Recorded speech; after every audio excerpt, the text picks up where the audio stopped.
bell as loud as I possibly could. So friends, Rotarians, and guests, welcome to our August 4th meeting of the Rotary Club of Louisville. I'm Barbara Sexton Smith, the Vice President of the club, and also Chief Rewirement Officer of BSS Enterprises, and according to Delene, a Paul Harris Fellow, 5+5. So I'm going to ask everybody to take a minute. Well, y'all did a great job getting to your seats in record time.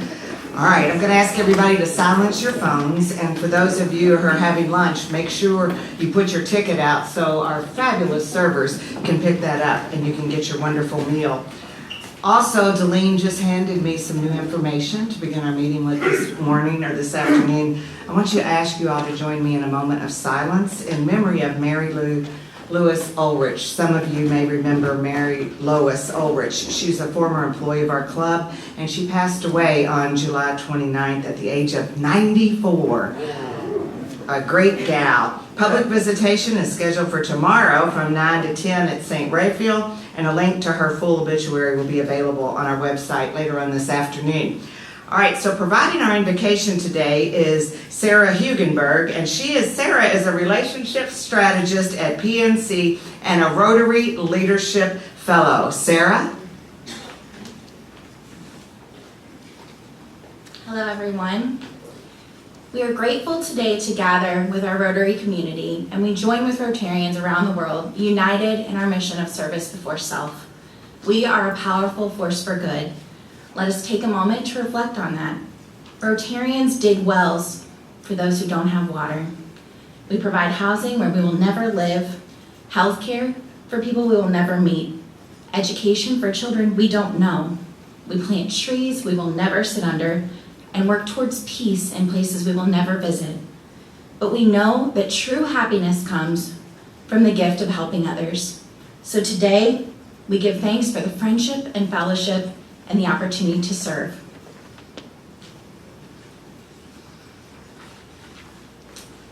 Amen. Thank you, Sarah.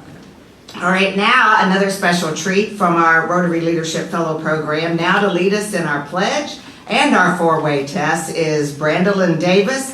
Brandolyn is a disabilities program specialist at the University of Kentucky, and I think she calls herself Brandy. Brandy, please join us.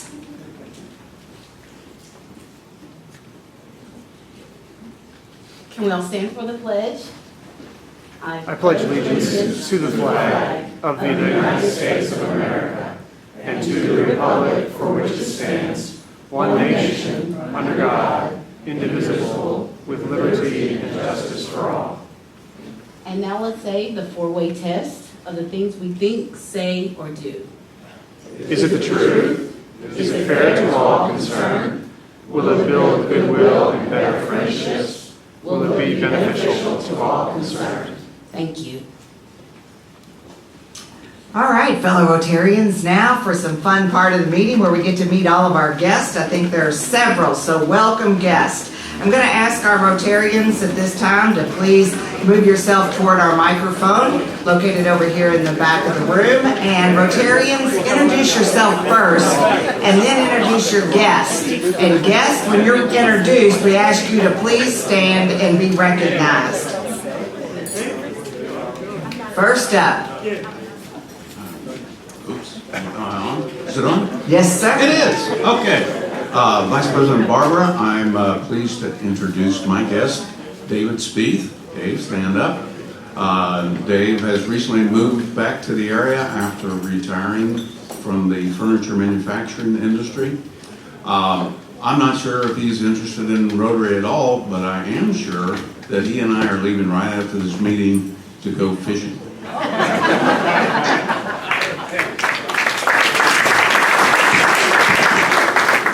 Hello, Madam Vice President. I am Sandra Dodge, and I'm so pleased to have two guests with me today. First, I'd like to introduce Mr. Dean Otto. You gotta stand up. Dean is the curator of film at the Speed Cinema. So if any of you are missing movies like I am, I hear that they are now serving cocktails again while watching movies. So welcome, Dean. Also with me today is a familiar face. Teresa Leeser is rejoining us as a Rotarian. She's even got her badge on today. So please be sure to stop by and say hi. Thank you. So I'm Vernon Foster, the Assistant Dean, Senior Executive Director of the College of Business at the University of Louisville. Put up your L's, please, and introduce Laurie Young, new to the University of Louisville, working in a very strategic role, industry partnerships under the Innovation and Research Office. This role will be a game changer for what we're trying to do to build community and relationships to our business partners throughout the Commonwealth of Kentucky. So welcome, Laurie Young. Vernon, what the hell was that about? Very good, very good. Kevin Lynch, my guest today is Farhan Abdi. He's been very involved in the community. He's at the Somali Community Center Community Group. He's been very involved with the city in terms of helping people that come from other countries to settle here and do very well.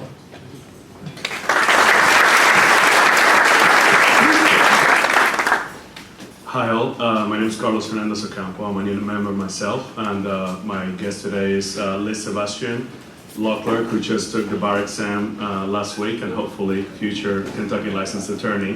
Sorry about that. Barbara, I don't have a guest. I'm just taking personal privilege here. Somebody we all know pretty well had a significant birthday yesterday, and that would be Mr. Kastner, 94.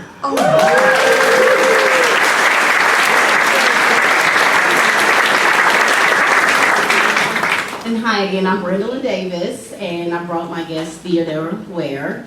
He is the Center Manager for Community Action Council. He also is part of the Father Initiative program, which supports young men to become better fathers and better leaders in their community. And he also is a member of the Drug Free Lex.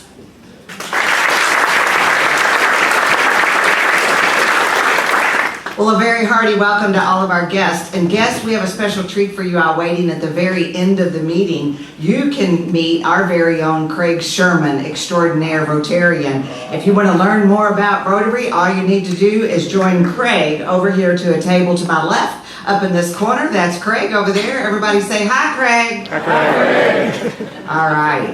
Thanks for taking that personal point of privilege. I haven't heard that phrase since I left Metro Council.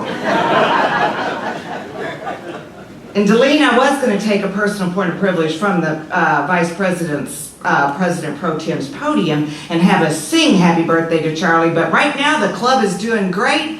Charlie, I can only imagine the hundreds, if not thousands of times you led our club in singing happy birthday to so many people. So everybody all together just say happy birthday. Happy birthday. All right, now it's my, all right, oh, we're going to applaud Charlie. That's right. All right, now, Rotarians, I am very happy to be able to turn the podium over to today's announcer. Where's Matt Riggle? Matt is the Vice President of Asphalt Materials and Analytics of Louisville Paving and Construction and a Rotary Leadership Fellow. Matt, podium is yours. Thank you so much. Our Rotarian in the spotlight today is Josh Suter, CEO of the Chamber of St. Matthews, who was honored at a recent Association of Chamber of Commerce Executives annual convention in Indianapolis with a coveted award for new member sales. Congratulations, Josh. For new members or those who missed the session in previous seasons, our next Rotary University will be right here following next Thursday's meeting. The focus will be on Rotary International and the way our club supports the supports the global work of Rotary. Our Rotary Golf Shamble will be held September 26th at Glen Oaks Country Club. Details and registrations info are on our website and in Sparks. Please see Cliff Elgin or Greg Braun. And please be sure to save the dates for the upcoming events. On September 27th, we have an evening business energy event with Canopy at Independence Bank. December 7th is our annual holiday celebration. March 27th is a special fun a special fundraiser celebration for our past, present, and future at Waterfront Botanical Gardens. And back to you, Barbara. Okay, all right, thanks, man. I appreciate that. Okay, so Walt is off somewhere having entirely too much fun, and he said, Barbara, make sure you remind everybody to please read Sparks, because there's so much great information in Sparks. And then I've also learned that in analyzing, doing the analytics on my own of the types of phone calls, emails, and texts that come into our Rotary office that Delene, our executive director, manages and handles so well, she said the vast majority of the questions that come in to the office can be answered if we would just read our Sparks. So how about it, Rotarians? You think we can see if we can start reading Sparks and read all the way to the very bottom. There are special treats there. All right, now, one other thing. I have a very special request of everyone, and I'm not sure how Mike Richardson let me get a hold of this announcement, but Mike is always managing and leading our finance very well. Thank you very much for that. It's been brought to my attention that many Rotarians pay their dues through using a credit card and have been paying those either automatically or using a system through QuickBooks. Well, the challenge is, because we needed to update that system, in doing so, we lost all your information. We did not share it, it did not go anywhere, or Delene, we didn't really lose it, it just is, look, she's standing up. She says, Barbara, you're in dangerous territory.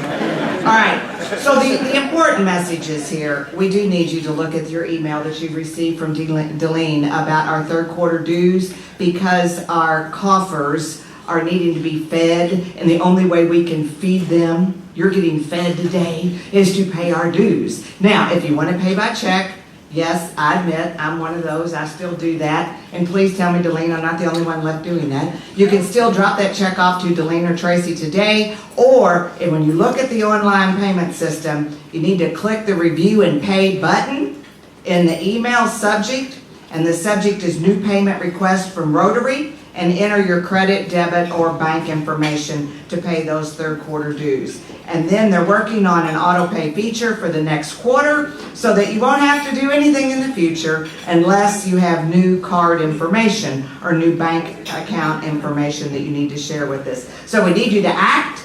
That's in all capital letters in honor of our guest speaker today. That will be revealed in a moment. That's about as good of a joke as I can come up with. And your dues will fund the operation of the club. All right, now, I want to invite to the podium, and I'm convinced Walt left this meeting because there were more announcements than we've ever had at one meeting. Ashley Brower, would you please join me at the podium? Ashley, and then I believe Claire Arnold will be coming as well. Are going to share some great news about our Rotary Leadership Fellow Program.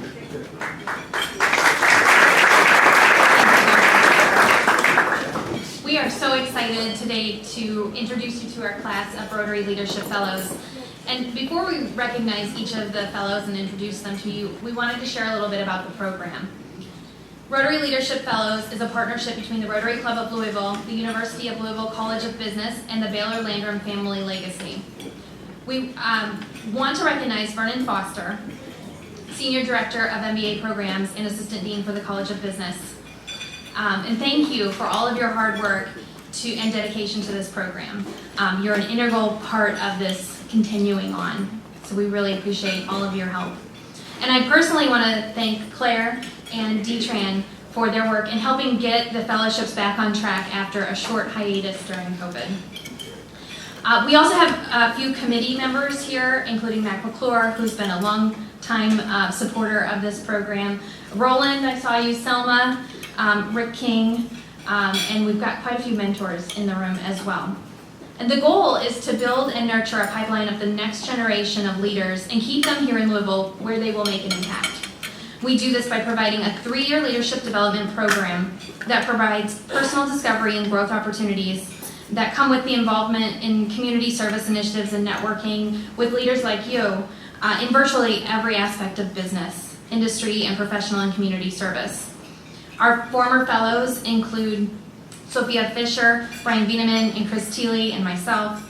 Our fellows each receive a mentor every year that they're in the program, all 3 years, and they're asked to attend at least one luncheon a month, and they also have to plan and attend separate fellows meetings.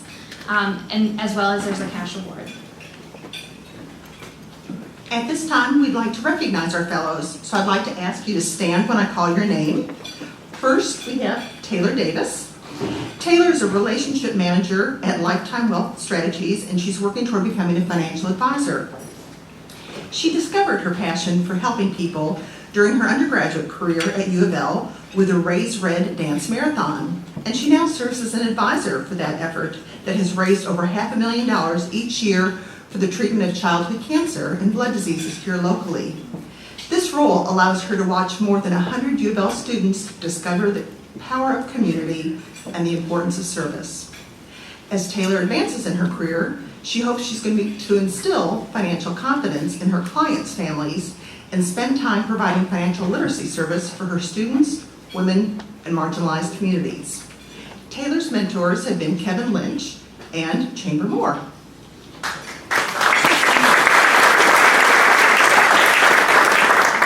Next up, we have Sarah Hugenberg. She is Vice President and Relationship Strategist for PNC Private Bank, where she coordinates a team of finance professionals to serve the needs of her clients and their families. After graduating from U of L undergrad, Sarah taught English in Taiwan as a Fulbright scholar before returning to Louisville and completing her MBA. She joined PNC Private Bank after nearly a decade as a development professional working in higher education and nonprofit fundraising. She's an avid reader, a dog lover, especially her own little Murphy, and loves to travel. Her mentors are Julie James and myself.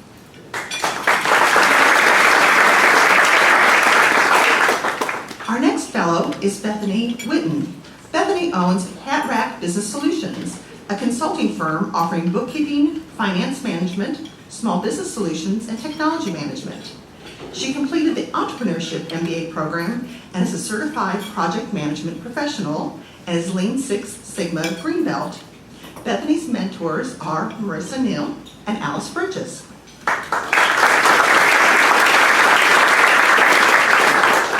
Matt Riggle, you're up next. Matt is Vice President of Asphalt Materials and Analytics with Louisville Paving and Construction. And even though he was born in Florida, Matt calls Louisville home, having lived here most of his life. He is an alum of St. X, IU Bloomington, and the University of Louisville for his MBA. Professionally, Matt has worked his entire 13-year career at Louisville Paving and Construction Company, starting with an entry-level technical position in the laboratory and gradually working his way into executive leadership. He currently works with key stakeholders to foster team development, improve decision-making, and impact change. Matt volunteers his time professionally with various technical, workforce development, and leadership committees within his industry. In his free time, he enjoys cycling, rock climbing, camping, and woodworking, and lives in the Highlands with his wife Lauren and their 2 dogs and 2 cats. Matt's mentors are Brian Bieneman and Craig Mooney.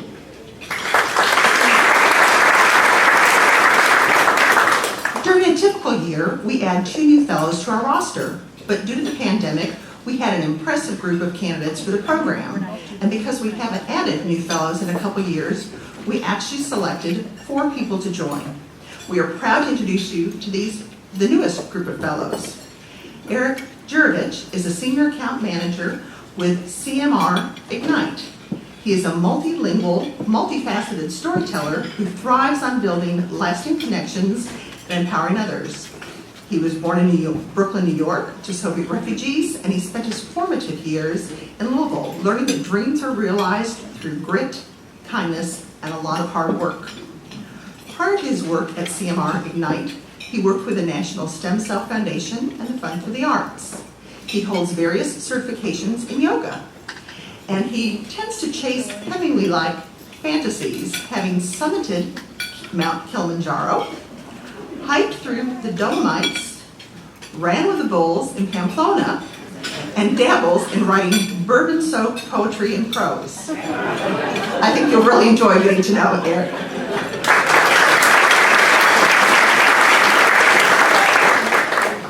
Next up, we have Kelly Spilson. She's Customer Insights Manager at Salesforce and owner of Epiphany Barrel House, a soon-to-open craft brewery and bourbon bar in the Highlands. Kelly is a market researcher and consultant with a decade of experience, primarily in the technology industry. She earned her bachelor's degree in marketing and a minor in public relations from Butler University in Indianapolis, and earned her MBA at U of L in 2020. She's also completed a graduate certificate in distilled spirit business operations. Kelly currently teaches customer experience management to graduate students in the College of Business. In her spare time, Kelly volunteers on the development committee for Canopy, and her mentor is Alice Shea.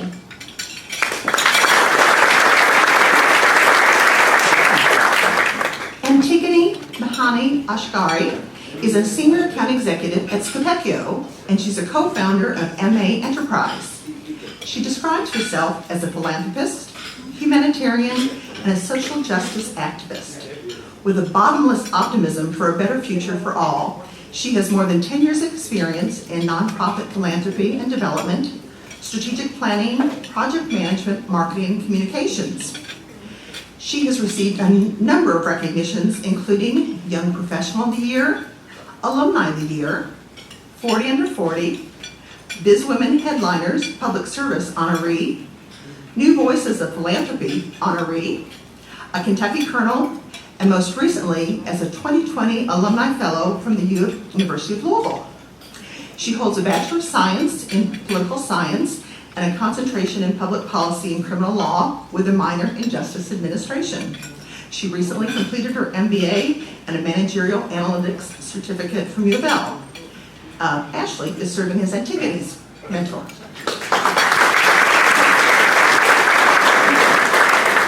Brandon Davis is our next fellow. She is a disability program specialist for the University of Kentucky, and she spends the majority of her time volunteering in the community. She's currently the board president for the No Lie CDC and Juliet Market in Lexington, and is a member of the University of Louisville Graduate Diversity and Inclusion Committee, as well as she's a member of Women Leading Kentucky and a board member for the On the Move Art Studio. Brandolyn will complete her MBA at U of L next spring, and her mentor is Nation Tribute.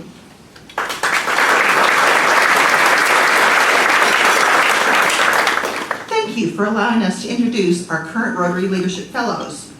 You'll be seeing their faces at meetings, and we hope you'll take the time to get to know them and welcome them into our club. And we especially want to thank all of those who have volunteered to be mentors. They play such an important role in helping in the development and growth of our future leaders. Thank you so much.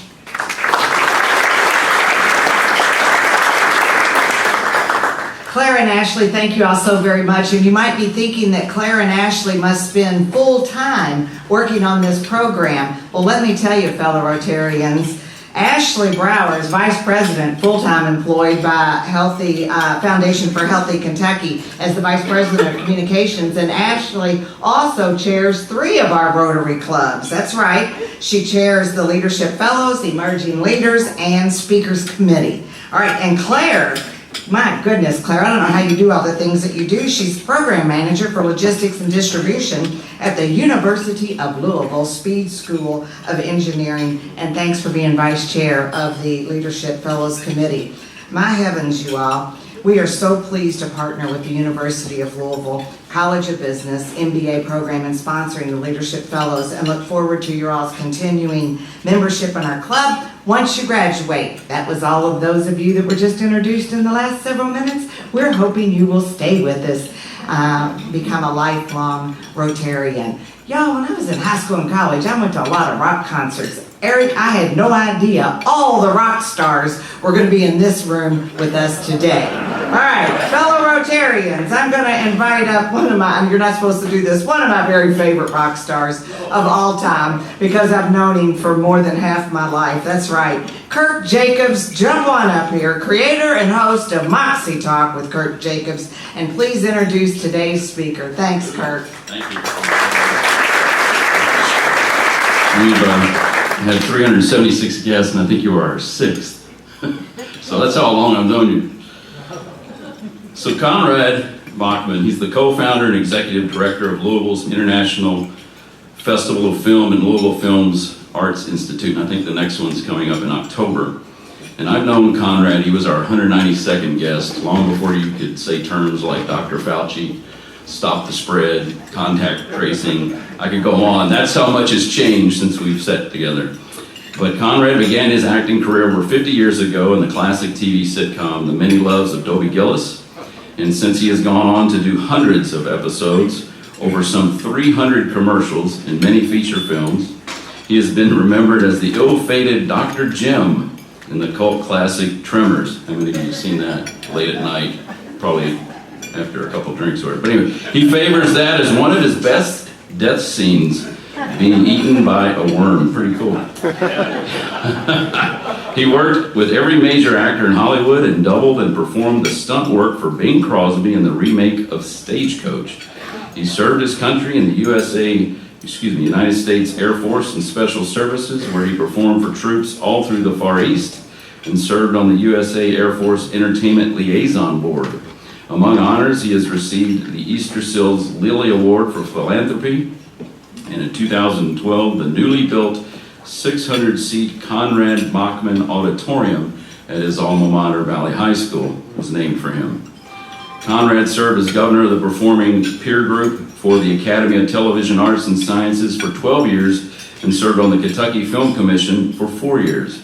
He served on Louisville's Film Commission for 2 years. He and Kate recently celebrated their 53rd wedding anniversary. Dude, that's as long as I've been here. That's impressive. It's impressive. They have 3 children and 4 grandchildren, and his goal with, as they call it, LIFF, is to bring greater recognition and create more tourism for his beloved city of Louisville, Kentucky. Welcome, Conrad. The man, the myth, the legend. It's you, buddy.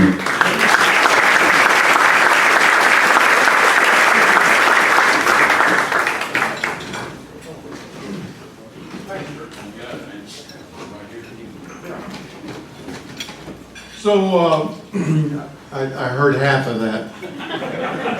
Unfortunately, I have hearing aids, and last night the right one went out, so I can't hear anything on this side at all.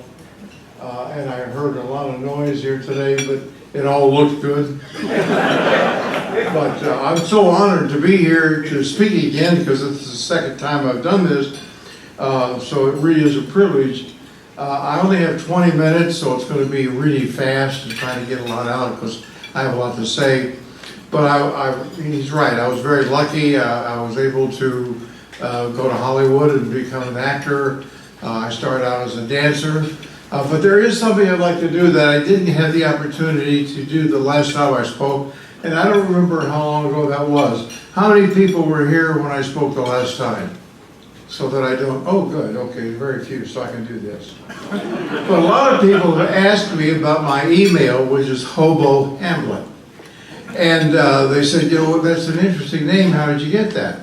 Well, years ago, I used to run with a group, there were doctors and dentists and some attorneys and stuff, and we used to jump the rails out of Colton, California, and take a ride up to Northern California on the freight trains. You can't do it anymore because they're completely covered.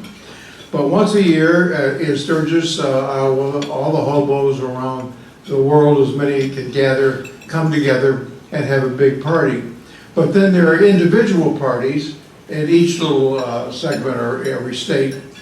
And so in Century City one night at a party, we were celebrating the new king of the hobos. Tuna Fish Charlie was going out and Steam Trade Maury was coming in. And he turned to me and he said to me, he said, you know, I keep seeing you all the time. Do you have a road name? And I wasn't aware of that. I said, no.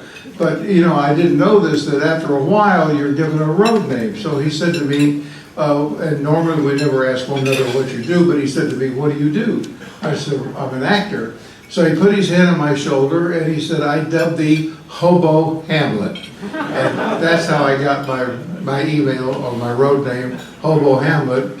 And he turned out to be the executive chef for Steven Spielberg. I better go to my notes now because I got so much to say. I don't want to try to get as much in the period that I have. But anyway, one other thing that I wasn't able to do at that meeting, which pertained to hobos, is there was a poem that I was told when I was a young child that for some reason it stuck in my head, and maybe that's why it worked out. And I'm going to do it for you today. It's called The Dying Hobo. I just have to remember it. I got it. I'll come back to it. For some reason, I just went blank. Anyway, I really feel that I'm the luckiest guy in the world because I was able to go to Hollywood and work as an actor, a full-time actor, That's all I've ever done. I started out as a song and dance man and went out there to do South Pacific, which I ended up not doing because they were already in Hawaii. And so I was under contract at 20th. And now I'm going to be jumping around a lot, so bear with me. I was under contract at 20th, and we'd take lessons, and we were studying acting under a guy named Sandy Meisner. But anyway, Elizabeth Taylor was doing Cleopatra, and she was bankrupting the studio. And Spyro Skouras, who was the head of the studio, didn't know what to do about trying to salvage 20th Century Fox Studios. And so he sold off the back lot, which was really sad to see that go. But they let everybody go that was under contract, all the actors, the writers, the directors, producers that had a contract, they let us go. So I thought, well, what am I going to do? I was living in a house I had a house down in Santa Monica Canyon, and there was a little place down there that a bunch of us hung out, and my neighbors were Marlon Brando, John Payne, Lee Marvin, Rod Taylor, and we all hung out at a little place called Doc Laws. Anyway, I thought, well, what am I going to do? So when I was in high school, I ended up getting my water safety instructor's badge. And actually during the summer months, my brother and I were the lifeguards at Butler State Park during the summer in Carrollton. So I applied for a beach job and I got the job. And at night I was parking cars. Now the book that I'm putting together is called It Just Happened, because that's really what's happened to me. So I was parking cars at Trader Vic's at the Beverly Hilton Hotel in Beverly Hills. And I parked so many cars with major stars, you can't believe it. I could list a whole list of names. Anyway, one night this one guy would always come in and he would always stagger out drunk. And he drove a little Carmen Ghia car. And so when I pulled the car up, he said to me, he said, "How do you always remember my car?" And I said, well, how do you get in it? And anyway, he looked at me and now remind you, I'd been under contract at 20th, okay? But he looked at me and he said, "Are you an actor?" And I said, "Well, isn't everybody in Hollywood an actor?" And he handed me a card. He says, "Call me." So I didn't think anything about it. I put the card in my pocket, went home that night. The next morning I woke up and I'm having a cup of tea and I look down and I see the card and I look at it. It says, "Robert Walker, head of casting at 20th Century Fox Studios." Really? So I thought, what have I got to lose? So I picked up the phone, and we had a phone in those days. And so I called him, and the secretary said, "Who may I say is calling?" I said, "Tell him it's the parking lot attendant at Trader Vic's." So anyway, she's gone for a while, but she comes back in, she said, "He'd like to know if you could come right over." Okay, so I got dressed, got my car, drove over to 20th. And when I got to the office, she said, "He'd like you to go down to Fox Western Studios." That was a secondary studio that was on Sunset and Western Boulevard. So I drove down to Fox Western, and I went into the office, and there were two guys sitting across from each other at a desk, and they're typing away. And the guy literally just looked up at me, and he said, "Oh, yeah, you're fine. Go back and see Bob." Okay, so now I get my car, I drive back down to 20th, and I go in, and when I walk in, Bob says, "I've got all the paperwork, I talked to your agent, we've already worked this thing out." He says, "Now here's what we're going to do. We're just going to take this guy out of high school, we're going to put him in the Army for 6 months, and you're going to be..." I said, "Wait a minute, what are we doing?" He said, "We're going to take this guy out of high school and put him in the Army for 6 months. You're going to be a badass MP." And I said, "What show?" He said, "It's called the Dobie Gillis Show." So my first series was Dobie Gillis, parking cars at Trader Vic's after having been under contract at 20th and being fired.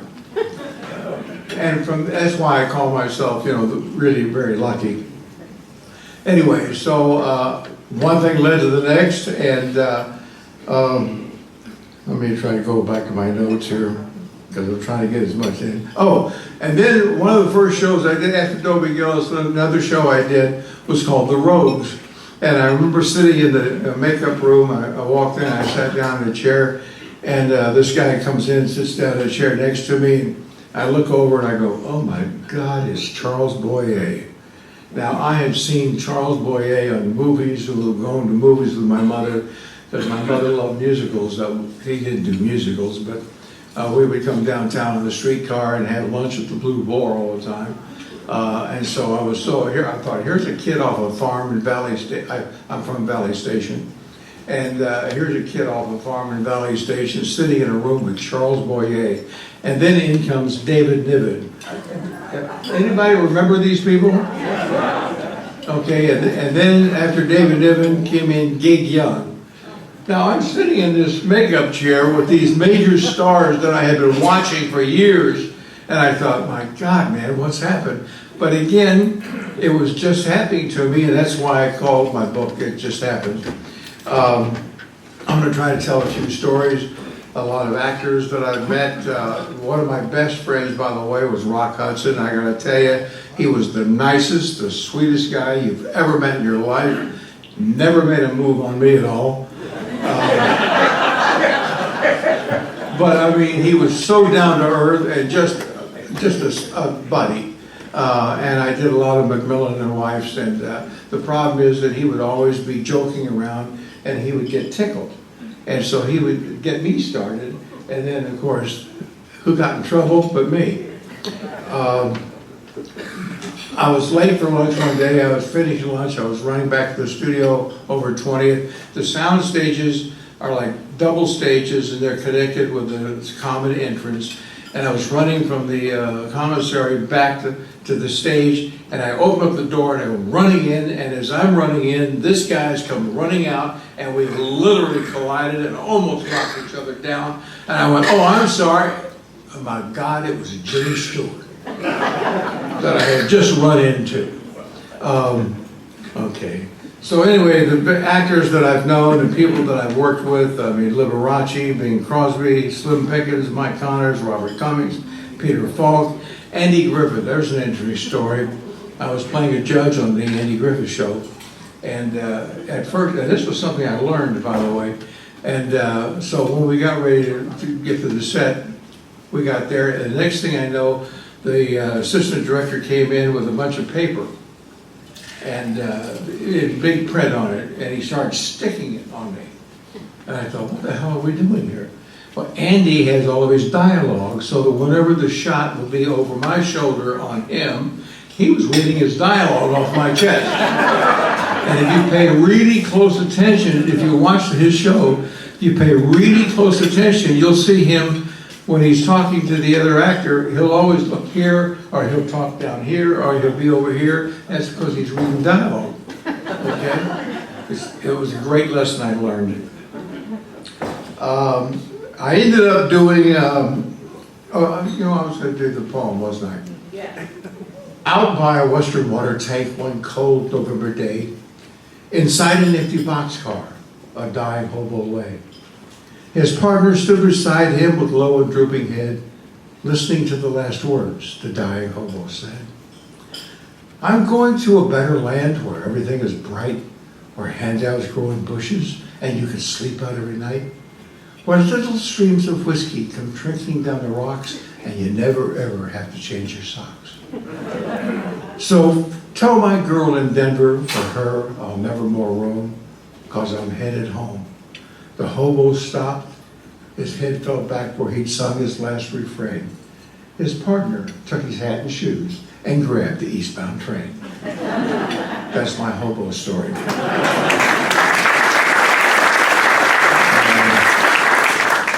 So anyway, in parking cars, and then, and trying to find extra jobs and everything else, I got a job delivering at Christmas time for Robinson's, which was a very highest class department store in Beverly Hills. Marion Davies, anybody remember who Marion Davies is? She was the mistress to William Randolph Hearst. She still had her beach house that he built for her down in Santa Monica. And so I was parking cars down there, and she would come in a lot. So I used to, park her car, and I got to know her. So now I'm delivering, and I'm delivering to her house. And she had a 5-acre estate just at the top, at the bottom of the Coldwater Canyon, 5 acres up on top of the hill. And I was up delivering groceries, and Christmas presents, and it said, deliveries are in the rear, so I went to the rear and I had to go through the kitchen. And I'm unloading packages in the kitchen when she walks into the kitchen. And she looked at me and she says, "What are you doing here?" I said, "Well, I'm delivering packages for Christmas. I'm just trying to make some extra money." And she gave me a $100 tip. I'm now delivering packages again, and I'm delivering some packages to Barbara Stanwyck's house. I had just bumped into her maybe a month before at the Beverly Hills Post Office. I turned around, she was standing behind me. Anyway, I'm delivering packages to her house, and as I pull in, she says, "Oh, thank God somebody's here. I've locked myself out of the house. I can't get in. There is a window that's open on the side. I can't reach it. Could you help me?" I said, "Okay." So we go around to the side of the house, and I see the window, and it's somewhat open. I grab it. I start pulling myself up, and she's got me by the legs, and she's lifting, and I crawl in through the window. And as I crawled to the window, I realized that I was crawling across her desk in her office. And the first thing I see is this picture 8x10 of Eisenhower saying, "Dear Babs, love you, Ike." So meanwhile, I get off and I get across the desk, and I start through the house, and I come back. I still laugh about this. I come to the front door, and I open up the front door, and there stands Barbara Stanwyck, and I said, "Hi, Babs. Thanks for stopping by today." She fell apart. She laughed so hard, I'll never forget that. But anyway, that's the kind of person she was.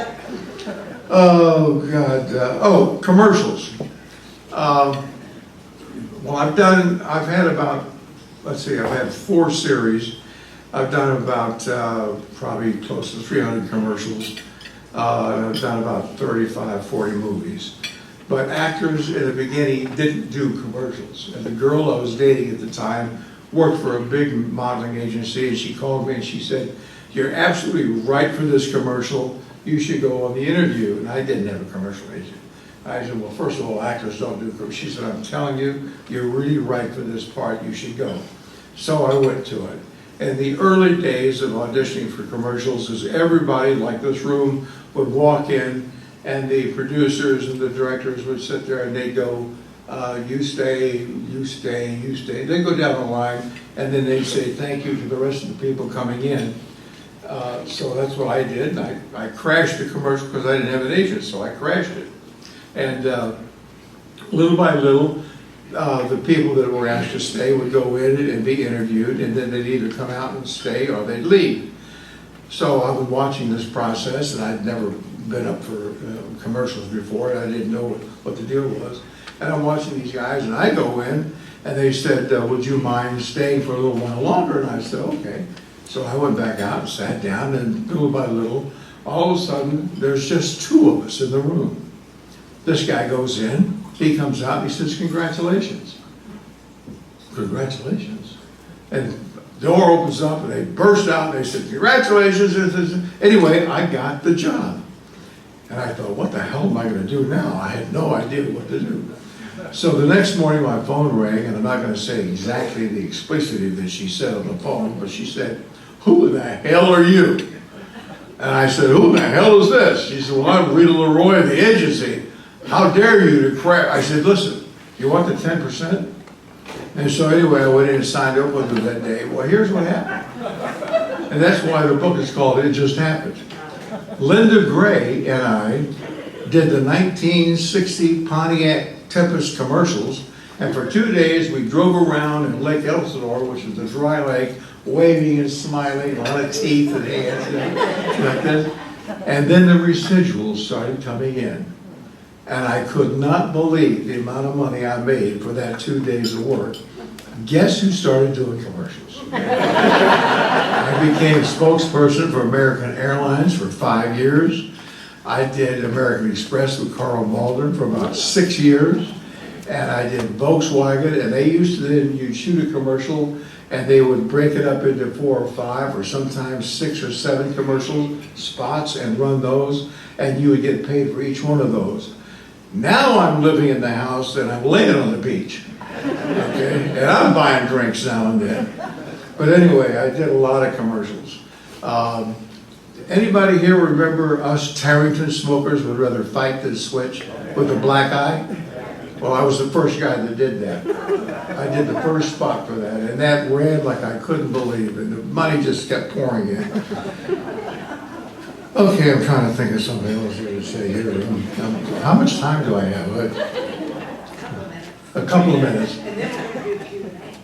Oh, then Q&A. Well, you have to speak up because I can't hear. I can't even hear myself. Am I talking? Anyway, so another super nice guy that I worked with was Peter Falk on Colombo. Down-to-earth guy, so nice to work with. Oh, I got to tell you a story. The highlight of my career was I co-starred in a film with Rod Steiger and Jack Palance. And it was called Kill Me If You Can, and I played a hitman. And I played Steiger's hitman, and Jack was a hitman that disguised himself as an artist. And he was supposed to go out and do a hit on somebody, and he didn't do it, so Rod sends me after him. So I find him, I bring him back, and Rod is sitting at the character actor. He's sitting at a long table, eating at the end of the table, and Jack and I are standing, and we're working off camera, and we're doing our dialogue, and the director says, cut. He said, check the gate, and Rod says, oh, wait a minute. Now, when they say check the gate, what they mean is they look into the sprockets to make sure that hair or something hadn't gotten into it, that it was a good piece of film. Anyway, Rod says, no, hold it a second. Now he gets up from this long table, and he comes walking up, and he comes over to the side of the camera, and he leans up to me, and he says, what'd you think? Rod Steiger's asking me what I thought of that scene. I looked at him, I said, you're Rod Steiger. Did you forget that? And he looked at me, he smiled, he said, okay, check the gate. So I've never forgotten that. About a month and a half or 2 months later, I'm over at the mall, and I look up and I see Rod coming towards me with this young, very attractive girl, which I thought was his granddaughter. Turned out not to be his granddaughter. And he said, hey, Conrad, how are you? How have you been? I said, fine, Rod, how are you doing? He said, I'd like you to meet my wife. I said, thank God I didn't ask, how's your granddaughter? Okay, so that's it?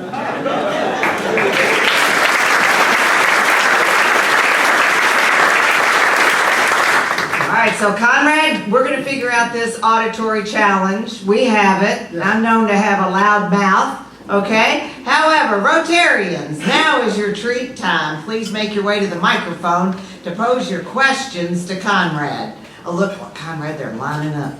Now I'll get on this side because the left ear is the good one. See, I needed to dance around the back of you. All right. Conrad, thanks so much for being here. Tell us about the Louisville's International Festival of Film and what you've got planned for this year. What is the plan for the Louisville International Film? Oh, thank you for asking about that. You know what? I wanted to give, my hometown gave me so much, I wanted to give back. And so I started Louisville's International Festival of Film. We're in our 14th year. It's really been successful. We have films from all over the world. I should have made a list of them. I mean, really from all over the world. I wanted people to come back here, and I didn't want somebody to say, well, you're from Louisville, Kentucky, and talk about the Derby. I've got people now asking us about the film festival. But the festival is doing great. We've been, because of COVID, we were virtual the last 2 years. We're going to be live again this year. It's October 5, 6, and 7, and opening night is at the Louisville Science Center, and then we run films at the various locations. We're also going to be virtual with it this year because the virtual part was so successful. We're going to stay virtual with some of it because that way we've gotten people from all over the world who were able to come in virtually and talk to us and take a seat at various tables. And then our closing night is at the auditorium at Muhammad Ali, and we have screening rooms in there. So look for it. I was going to bring a poster today, and I forgot it for you to see it. But if you go to Louisville's International Festival of Film.org, you can see everything about it, the history of it.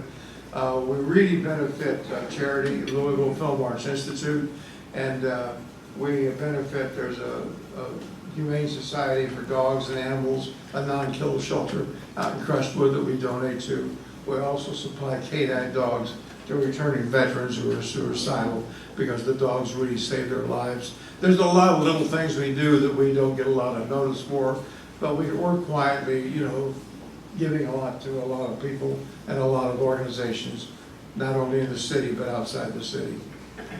October 5, 6, and 7. All right.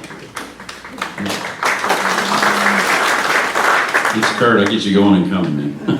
I'm going to ask, can you talk briefly about the genesis behind the International Film Festival? Was it your idea? Did you have a lot of pushback getting it started in the first year, I guess, or so? Because it's very unique to Louisville, at least in my opinion. Well, as I said, my whole idea was, it was kind of interesting because I had done a film and the guy calls, this happened, two things happened. A friend of mine who was a professional golfer called me up one day and he said, I've been asked to play in a golf tournament and they're looking for tennis players. And I was a big tennis player. And he said, would you be interested? And I said, well, I don't know, what is it? He said, some guy named Foster Brooks in Louisville, Kentucky. I said, my God, that's my hometown. So I started coming back and I did Foster. I worked with Foster for about 4 years. Foster became ill and asked me if I would take over and kind of run things. And so I called Ned Beatty, and Ned Beatty and I took it over and ran it for about 5 years. The second thing that happened is I had just finished a film, and I was traveling with a producer at various film festivals all over the country. And he called me up one day and he said, we've just been accepted at some little film festival. He said, and it's in Kentucky. We've never been there. Would you like to go? And I said, where is it? He said, it's in a place called Goshen, Kentucky. And I said, my God, I know where that is. So I ended up coming back here. And during the process of the film festival, I talked to the guy. I said, why isn't this festival in Louisville? He said, well, you know, this is the home of D.W. Griffith. Do you all realize the number of actors and the personalities that are from Kentucky? The list, I mean, Henry Hull, Irene Dunn, Victor Mature, John Jory, I mean, Victor Jory, I mean, you can go down the list. It's amazing the number of actors and actresses, Patricia Neal, that are from Kentucky. So I turned to my partner at that time that I was working with and I said, something I've always wanted to do and I didn't know how to do it is I wanted to try to do something for my hometown that gave me such an opportunity. And he said, well, what is that? And I said, why don't we start a film festival? And that's what we did. That was 14 years ago. Great. And we're a 501c3 with the Louisville Film Arts Institute, yeah. Real quick question, Delene Taylor, Executive Director of the club. You've met a lot of famous and fascinating people. Is there someone that you want to meet that you have not yet? Is there anyone that you have not met that you want to meet? Dead or alive? That's exactly what went through my mind. Yeah. No, not really. I mean, I'm trying to think now if there is someone. I've met so many people. I mean, I even had a list here of people that, you know, at another time when the actors were on strike, we had a meeting at the Hollywood Bowl, and I remember standing at the Hollywood Bowl talking to somebody, and all of a sudden I heard this voice behind me, and I went, God, man, that is such an incredible voice and such a familiar voice. It sounds like, and I turned around, and it was Laurence Olivier. My God, man, can you imagine meeting Sir Laurence Olivier? I mean, he hit me about here. I mean, what an honor, but I can't, I mean, I'm sure there's somebody that yeah, I'll tell you who I'd like to have met. It was Clark Gable. Clark Gable, I'm a huge fan of Clark Gable's. I thought he was an awesome talent. And I just rewatched Gone with the Wind. I've watched Gone with the Wind so many times. I think that's such a great film. And I just watched it again the other night, and I thought, God, man, wouldn't that have been neat to have met Clark Gable? Somebody else would have been Cary Grant. I mean, there are a lot of the old stuff. William Powell was somebody I'd like to have met. I'd like to have hung out with. Anybody remember William Powell? He was always the Mr. Thin Man, you know, with Myrna Loy, who went to Venice High School. Anyway, yes. Conrad, did you have, I don't know how to say it, but Jennifer Lawrence, did you help introduce her or something like that? Did you help introduce Jennifer Lawrence? Who? Did you help introduce Jennifer Lawrence? Oh, yes. Matter of fact, Jennifer was in our first year festival. We presented her with her first film. I forget what the name of it was, but yes, that was our very first year. Jennifer was there on the red carpet. That was the film we had for opening night. Yeah. Was that Winter's Bone? Winter's Bone, yes. All right, and his favorite landlord of all time was with him during that inaugural year. Tell him where you had the office in the basement where I was. That's true. We were in the basement downstairs, and they were gracious enough to give us space for our offices, and we were there for some time. Right. And it was a great location. We're now located at the Heiser Hearing Institute. My son is the CEO of Heiser, and that's an interesting story because he first was coming back here with me to keep Dad out of trouble. He's an attorney, and he fell in love with Louisville. And I took him out and showed him the farm that I grew up on and my high school. And there's another story. That was kind of they called me up one day, and do we have time for this? It's a quick. Yes. It's a quick. Yes. Quick one. I hate to use the term quickie, but anyway. So anyway, they called me up. They said they would like to do an interview. The Courier Journal would like to do an interview with you. And I was staying at the Galt House at that time. And I said, well, I'm at the Galt House. They said, no, they'd like you to come out to your high school. They want to do the interview out in front of your high school. So I drove out to Valley Station, and it was under construction, this beautiful amphitheater. It's a 700-seat amphitheater. And anyway, so I was marveling at this and looking at it. They were telling me all about it. And then he said, and we're going to name it after you. And I went, well, that's fantastic. What? They said, we're going to name it after you. And I thought, oh my God, what an honor to have something named after me at my high school. So I immediately got up on the stage, did a quick 2-time step, and did a quick soliloquy and said, now the first actor to work on this stage.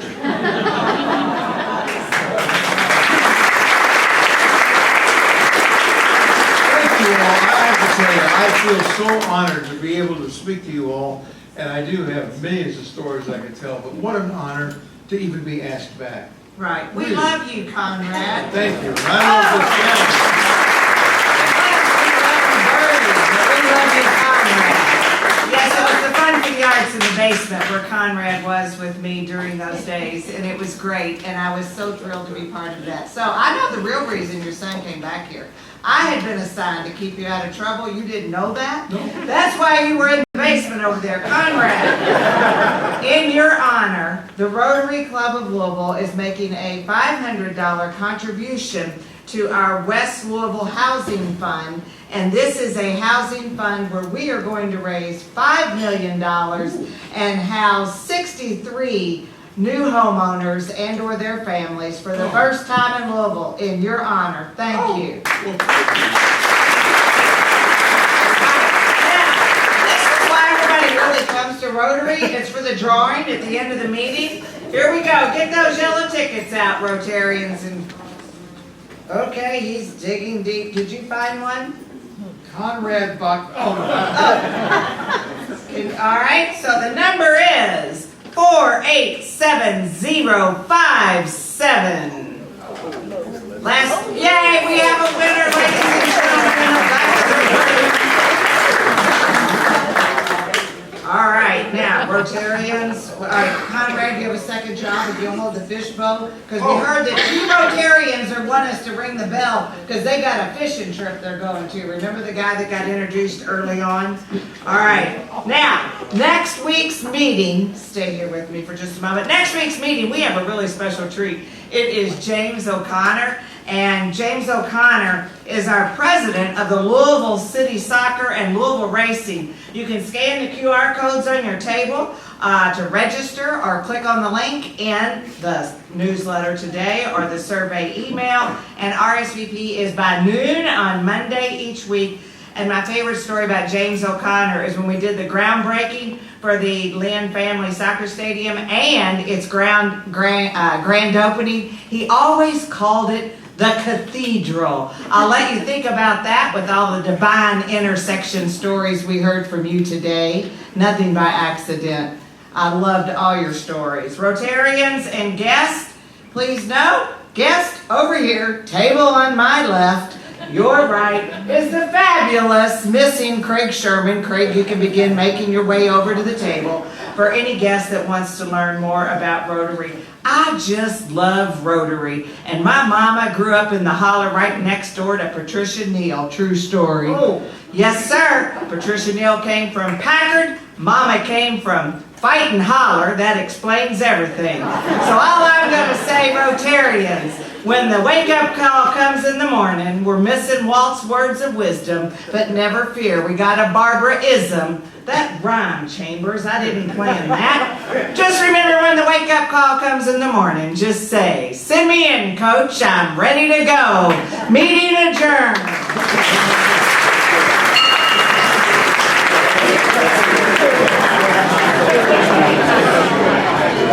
Takeaway was that, but it was entertaining. That was fun.